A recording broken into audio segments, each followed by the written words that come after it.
बिस्मिल्लाहिर्रहमानिर्रहीम। अस्सलाम वालेकुम थर्ड स्टूडेंट। आज हम क्वेश्चन नंबर 4 की बात कर रहे हैं। एक्सरसाइज का क्वेश्चन नंबर 4 है। हमें ये फोर्सेस दे रखी हैं X Y Z P plus X Q plus Y and P plus Z. हमें बताया गया ये एक्ट कर रही हैं at a point in the directions of the side of the regular hexagon. ये हमारे पास हेक्सागन है और टेकन वन वे राउंड तमाम फोर्सेस इसके एक एक साइड के लॉन्ग एक्ट कर रही हैं। Show that the resultant is the force P plus Q. हमने प्रूव करके देना है कि उसके जो फोर्स है जो रिजल्टेंट है वो पी प्लस क्यू के इक्वल है और उसकी डायरेक्शन जो है वो क्यू प्लस वाई की जानिब है, क्यू प्लस वाई की जानिब।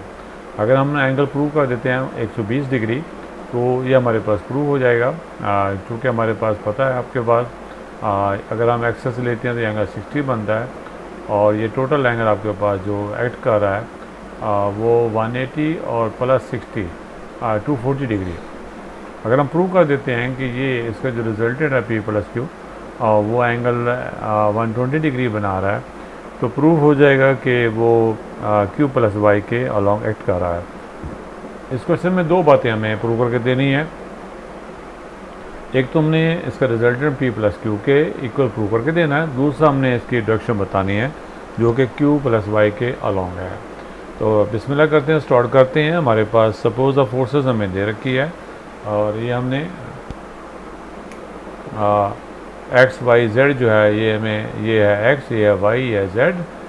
रेगुलर हमारे पास है, आपके पास हेक्सागन है, यानी तमाम आपके पास इसके एंगल सेम हमारे पास हैं एक्ट कर रही हैं और उसके हमें बताया गया ए बी बी सी और सी डी ए इस तरीके से रिस्पेक्टिवली हमारे पास ये एक्ट कर रही हैं रिस्पेक्टिवली हमें। और taking O as origin and X axis हमारे पास क्या है, जो एक्स फोर्स है वो अलोंग एक्स एक्सिस एक्ट कर रही है।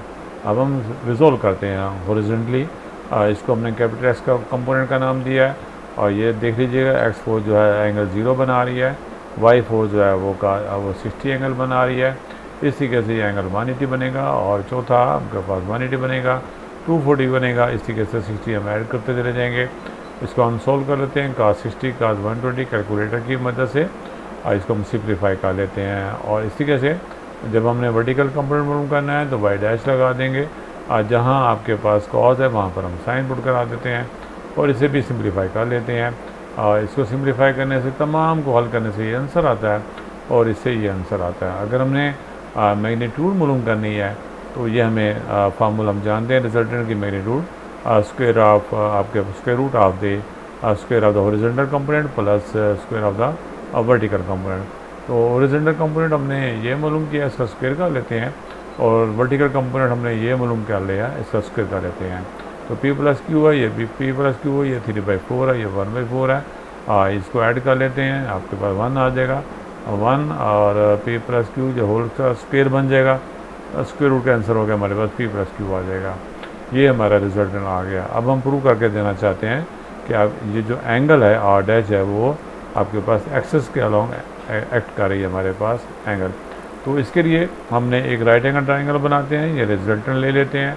आर डैश का नाम है, इसका हॉरिजॉन्टल कंपोनेंट हमारे पास अगर एंगल थीटा है तो उसके हॉरिजॉन्टल कंपोनेंट को हम आर डैश कॉस थीटा कह देते हैं और आर डैश साइन थीटा जो है इसी रिजल्टेंट का जो वर्टिकल कंपोनेंट है उसको हम कह देते हैं। तो हॉरिजॉन्टल कंपोनेंट हमारा जो एक्स कंपोनेंट है वो हम जानते हैं, प्रूव किया है पिछले पेज पे हमने किया है हमारे पास। और इसी के से जो वर्टिकल कंपोनेंट है वो भी हमने प्रूव किया है। वर्टिकल कंपोनेंट को हम आर डैश साइन थीटा कह देते हैं। क्या कहा, r dash cos theta x1 dash x dash और y डैश। तो आपके पास आर डैश क्या है जी, ये रिजल्टेंट है और x डैश कंपोनेंट के हमारे पास वो हमने यहाँ पर लिख देते हैं। इसको कंपेयर कर लेते हैं, इसलिए हम कंपेयर कर लिए हैं कि आप देख सकते हैं कि cos थीटा की वैल्यू नेगेटिव में है, साइन थीटा की वैल्यू नेगेटिव में है। इसका मतलब है दोनों जो है वो तीसरे क्वाड्रेंट में है और इसका एंगल जो है 60 डिग्री है। कौन सा एंगल है, जहाँ पर cos की वैल्यू -1/2 है, तीसरे क्वाड्रेंट में आपके 180 प्लस 60 आपके पास 240 हो जाएगा। तो प्रूफ हो गया हमारे पास कि आर डैश वाकई जो है वो क्यू प्लस वाई के अलॉन्ग एक्ट कर रही है। आप देख सकते हैं रिजल्टेंट जो हमने क्यू प्लस पी मालूम किया है प्रूफ हो गया वो Q प्लस वाई के अलॉन्ग एक्ट कर रहा है। इम्पॉर्टेंट है ये हमारे पास। नेक्स्ट क्वेश्चन नंबर 5 है, हमें ये भी इम्पॉर्टेंट है। 3 फोर्सेज हमें दे रखी हैं और ट्राइंगल हमें इसके अलॉन्ग हमें बताया गया है। शो दैट इसका रिजल्टेंट हमने 6D के इक्वल प्रूव करके देना है, एक बात। दूसरी बात हमें दे रखा है कि अगर आपके पास D बाइसेक्ट करता है BC को और E हमारे पास पॉइंट है CA पर, तो हमने प्रूव करके देना है कि C से E वो CA का तीसरा हिस्सा है, ये हमें प्रूव करके देना है। इसमें भी 2 बातें हैं। एक तो हमने इसका रिजल्टेंट जो कि 6DE के बराबर है। तो सबसे पहली बात स्टार्ट करते हैं, इसका रिजल्टेंट प्रूव करते हैं जी। हमें 3 फोर्सेज हैं 2BC plus CA plus B, आप देख सकते हैं ये हमें 3 फोर्सेज दे रखी हैं। हम चाहें तो CA को डायरेक्शन चेंज कर देते हैं, साइन माइनस डाल देते हैं, डायरेक्शन चेंज कर देते हैं, साइन माइनस का डाल देते हैं। माइनस कॉमन लेने से हमारे पास AC और प्लस AB ये हमारे पास -2AD के बराबर होगा। लैम्डा म्यू थ्योरम हमारे पास है। और मज़ीद देखिएगा BC की जगह पर चूँकि D हमारा मिड पॉइंट है, तो हमारे पास लिख सकते हैं कि DC को 2 टाइम मल्टीप्लाई करें वो BC के इक्वल होता है। क्या कहा? D चूँकि मिड पॉइंट है, DC को अगर 2 से मल्टीप्लाई करें तो BC के बराबर आएगा। तो BC की जगह पर हम 2DC लिख सकते हैं। इससे ये हुआ, क्लियर हो गई बात। इसको हम लिख सकते हैं 4DC, ये हमारे पास 2DA बन जाएगा। तो आप देखिएगा DC याद होगा ये लैम्डा और ये हमारे पास म्यू बन जाता है। यहाँ आपके पास लैम्डा आ जाएगा, ये आपके पास म्यू बन जाएगा। तो DC की वैल्यू हमारे पास lambda DC plus mu DA, यहाँ पर लैम्डा यहाँ पर म्यू। हमने लैम्डा म्यू थ्योरम हमने पढ़ा था कि ये आपके पास जो लेंथ है वो ये रेशो के इक्वल होती है, और ये जो है इसके इन दोनों के दरमियान में जो रेशियो है, इन दोनों आपके पास पॉइंट के दरमियान में जो रेशियो है वो बराबर हुआ करती है। क्या कहा? आपको याद होगा lambda DC plus mu A हमारे पास किसके बराबर होगा? वो आपके पास लैम्डा प्लस म्यू और DE के बराबर होता है। तो इसी की मदद से हमने लिख दिया हमारे पास 4 है, ये हमारे पास CE लिख दिया। अब हम इसको लिख सकते हैं DC और DA। अगर हम देखें लैम्डा म्यू थ्योरम इसमें लगाते हैं दोबारा, तो हमारे पास लैम्डा प्लस म्यू 4 प्लस 2 और DE के इक्वल होगा 6DE बन जाएगा। और अगली बात है E हमारे पास हम लट कर लेते हैं, हमारे पास AC के दरमियान में लाई करता है। और अभी हमने जो बात की है E जो है वो CA के दरमियान में 2 और 4 के दरमियान में रेशो लाई करता है, क्योंकि अभी हमने लैम्डा म्यू की बात हमने की थी। तो इस तरीके से हम CE को लिख सकते हैं, CE EA को लिख सकते हैं 2:4 हम लिख सकते हैं। तो अगर हम चाहें तो इसको हम डिवाइड कर सकते हैं, मैथमेटिकली लिख सकते हैं CE डिवाइडेड EA और 2/4, जिसका मतलब होता है 1/2। और चाहें तो इसका हम रेसिप्रोकल ले लें, EA को ऊपर लिख दें, इसको उल्टा दिया, इधर भी इसको भी उल्टा दिया। अगले पेज पे दोनों साइड पे हम 1 ऐड कर लेते हैं, इस साइड पे भी 1 ऐड कर लिया, इस साइड पे भी 1 ऐड कर लिया। तो हमारे पास ये आ जाएगा CE प्लस EA आ जाएगा। कौन आया? CE प्लस EA आ जाएगा। और CE और EA हमारे पास टोटल किसके बराबर है? वो CA के बराबर है। आप देख सकते हैं डायग्राम में CE EA को हम लिख सकते हैं CA के बराबर।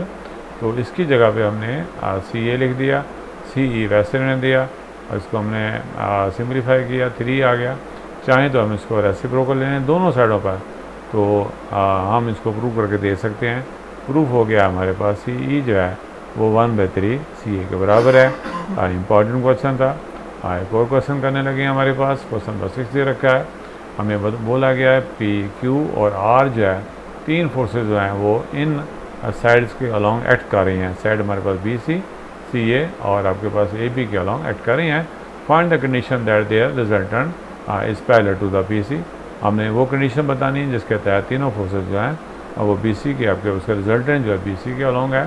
तो आप देखिएगा हम रिजॉल्व कर लेते हैं, टेक B एज ओरिजिन। इस पॉइंट को हम ओरिजिन कंसिडर कर लेते हैं, तो ये हमारे पास एक्सेस बन जाएगी। तो हॉरिजॉन्टल कंपोनेंट हम स्टार्ट करते हैं हमारे पास, जिसको हम कैपिटल S का नाम दे देते हैं।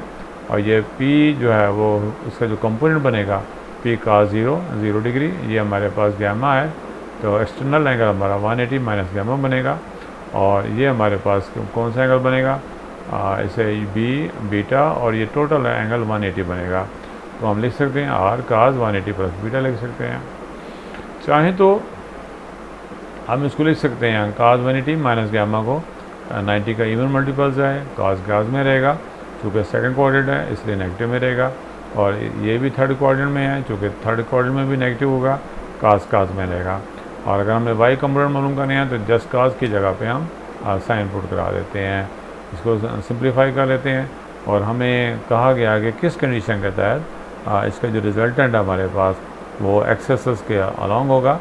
तो हम इसके लिए एक्सेस के अलॉन्ग आपको पता है वाई की वैल्यू 0 होती है। क्या कहा? वाई की वैल्यू, तो हमने इसको 0 के बराबर पुट करा देंगे, वाई को 0 के बराबर, समझो ये 0 के बराबर। जब हमने इसको 0 के बराबर पुट कराया, अब हम लॉ ऑफ साइन लगाते हैं। लॉ ऑफ साइन याद होगा, ये साइड हमारे पास ए के सामने वाली साइड से मालर ए है, तो ए डिवाइडेड साइन अल्फ़ा, इस बी के सामने वाली साइड आपके पास बी है, बी साइन डिवाइडेड बीटा हो जाएगा, और सी डिवाइडेड साइन गैमा हो जाएगा। और लॉ ऑफ साइन के तहत हम इसको ऐसे लिख सकते हैं। फर्स्ट क्या, ये रेशो जो है कोई एक नंबर है, कोई एक वैल्यू है जिसका नाम के है, उसके इक्वल है। तो चाहें तो हम ए ओवर साइन अल्फ़ा को के लिख लें, या हम लिख सकते हैं sine alpha is equal to a over k, और साइन बीटा को लिख सकते हैं बी ओवर के, और साइन गामा को लिख सकते हैं सी ओवर के।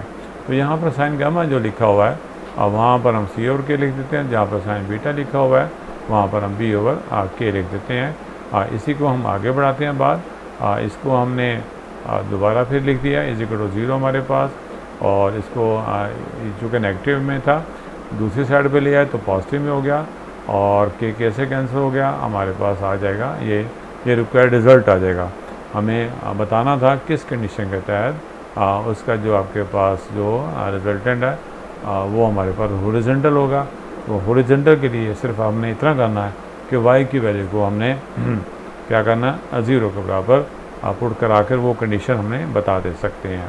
अब इसकी मैग्नीट्यूड मालूम करना चाह रहे हैं, तो मैग्नीट्यूड में हमारे पास क्या है, चूँकि वाई कंपोनेंट 0 है तो हमारे पास ये वैल्यू आ जाएगी, और काज गामा काज बीटा की वैल्यू जो है हमने इस इक्वेशन में देख लीजिएगा, यहाँ पे हम इसकी वैल्यू को मालूम कर सकते हैं, काज बीटा की वैल्यू को, सॉरी कैपिटल आर की वैल्यू को, यहाँ से कैपिटल आर की वैल्यू को अगर निकालना चाहें, आर साइन बीटा को दाएं साइड पे ले जाएं, और आर यहीं रहने दें, साइन बीटा नीचे जाकर डिवाइड हो जाएगा, आ जाएगा Q sine gamma divided sign beta. तो यहाँ पर आर जहाँ लिखा हुआ था वहाँ पर हम ये पुट करा देते हैं। पुट कराने के बाद ये हमें बताया भी गया है, और फिर इसके बाद हम सिंप्लीफाई करने लगे हैं। सिंप्लीफाई करते हुए हम ऐसा करेंगे कि हम इसका एलसीएम ले लेते हैं, एलसीएम लेने के बाद ये फार्मूला बन जाता है, और इसके बाद बीटा प्लस गामा की जगह पे हम ऐसा लिख सकते हैं, चूँकि ये जानते हैं alpha plus beta plus gamma 180 के बराबर, और दूसरे लफ्ज़ों में 180 माइनस अल्फ़ा लिख सकते हैं। तो जहाँ बीटा प्लस गामा लिखा हुआ था वहाँ हमने साइन 180 माइनस अल्फ़ा लिख दिया, और 90 का इवन मल्टीपल है, साइन में रहेगा, इसलिए साइन अल्फ़ा आ गया। और यहाँ से साइन अल्फ़ा की वैल्यू को फिर याद होगा, और साइन बीटा की वैल्यू को याद होगा, हमने यहाँ पर वैल्यू पुट करा देते हैं। आप ये देखिएगा साइन अल्फ़ा की वैल्यू और साइन बीटा की वैल्यू को हमने यहाँ पे पुट करा दिया। पुट कराने के बाद हमारे पास सिंप्लीफाई करते हैं, तो ये हमारे पास उसकी मैग्नीट्यूड आ जाती है। क्या आ जाती है? मैग्नीट्यूड आ जाती है। आज एक्सरसाइज का हमने ये क्वेश्चन मुकम्मल किया है, कल इंशाल्लाह जो है वो नई बात करेंगे। Thanks so much. अस्सलाम वालेकुम।